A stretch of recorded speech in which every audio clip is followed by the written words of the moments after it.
welcome to the program. Ukraine is embracing innovation and technology. The presence of the Ukrainian pavilion at the last World Economic Forum in Davos is the best example of the growing interest in this field.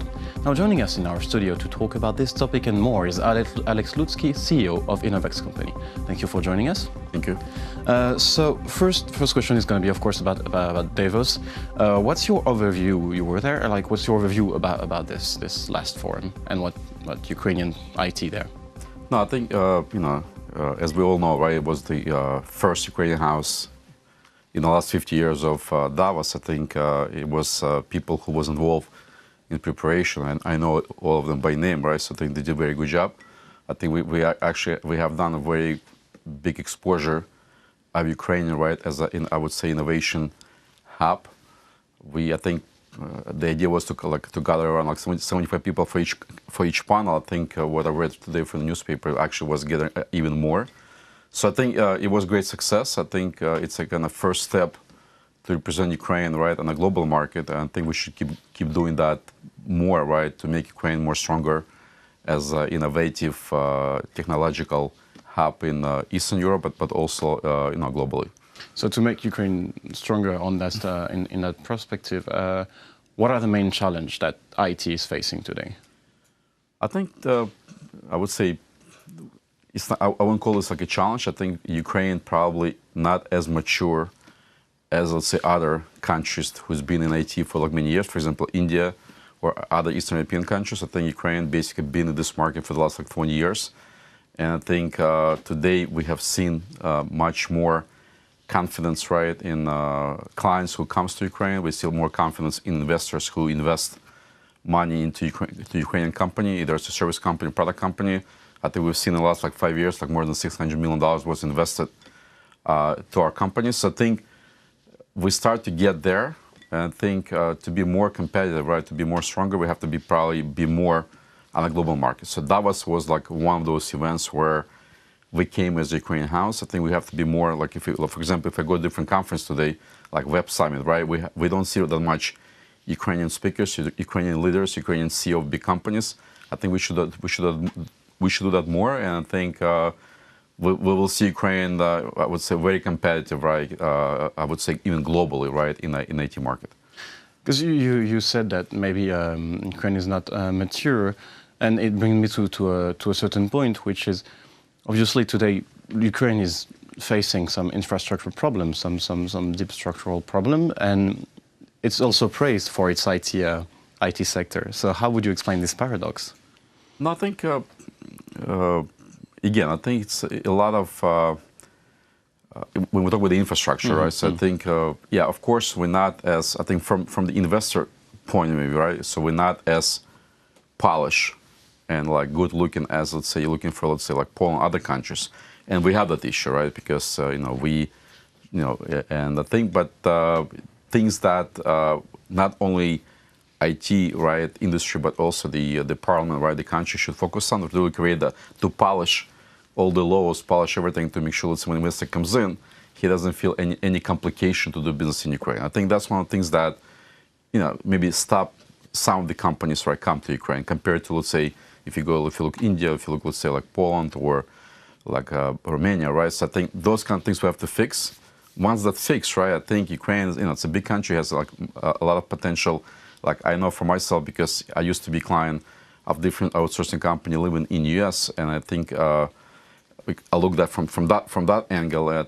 I feel that Ukraine has a lot of potential. I think what we do right now in the Zara business in the last 5 years, I think we're already competitive, right, with other countries. I think we'll do more if we get support, let's say, not only from IT's industry, but also from the government, right, who will give us not the financial support, but what you call like infrastructure support.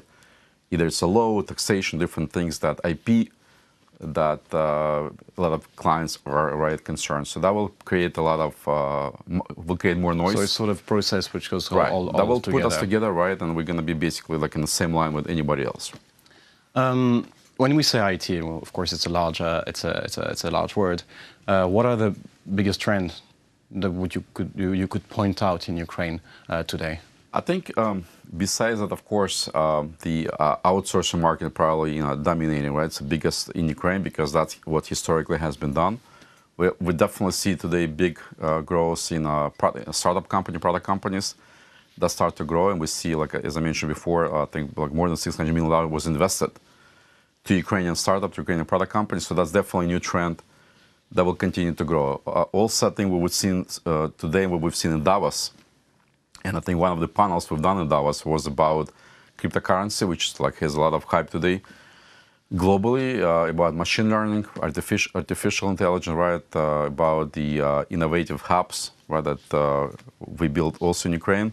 So I think those kind of things will be where Ukraine actually win much more. Why? Because today most of clients, most of partners, not looking for Ukraine as a cheap market as far as service providers, but also looking for actual talent in those kind of areas.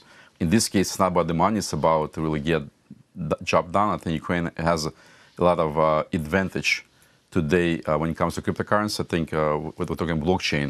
Ukraine, I think, one of those like top 3 countries that has like has more talent, right, in the country. I think we have a lot of hubs. We have a lot of company who is doing that. Something comes from machine learning, like artificial intelligence. I think those kind of areas where actually can be, in the first line of doing business like globally.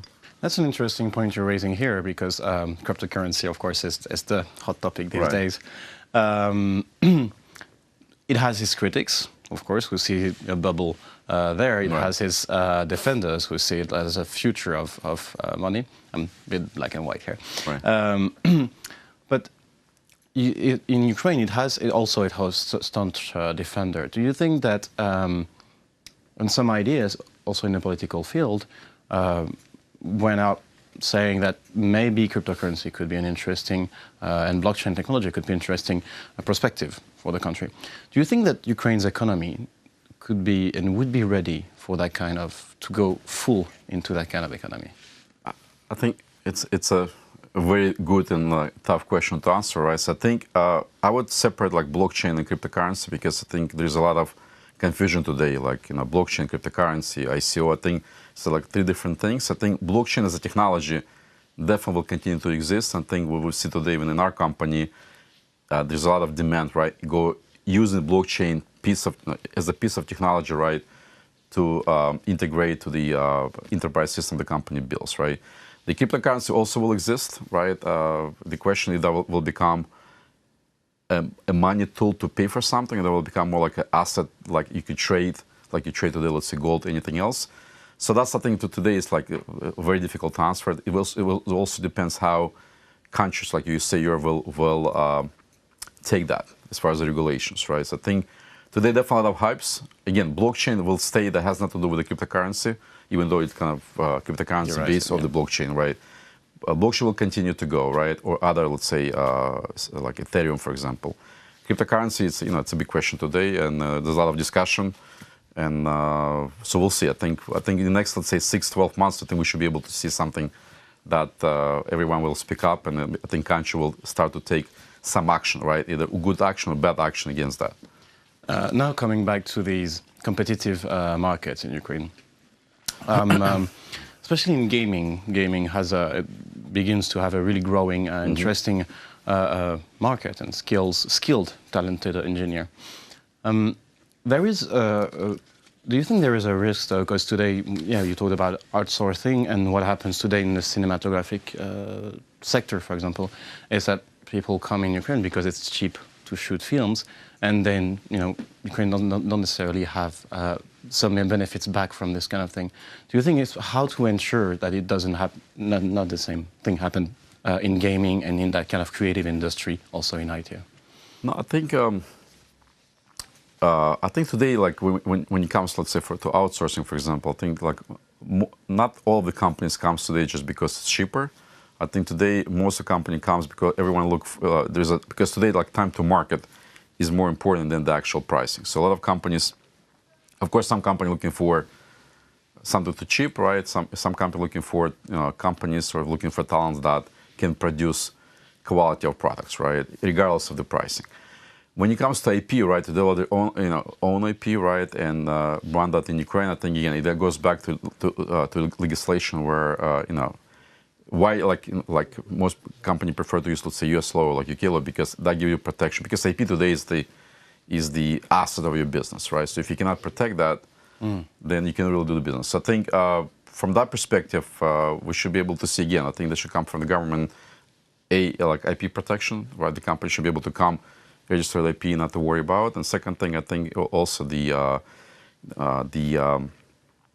condition to do business in Ukraine, right? Because today it's not that straightforward.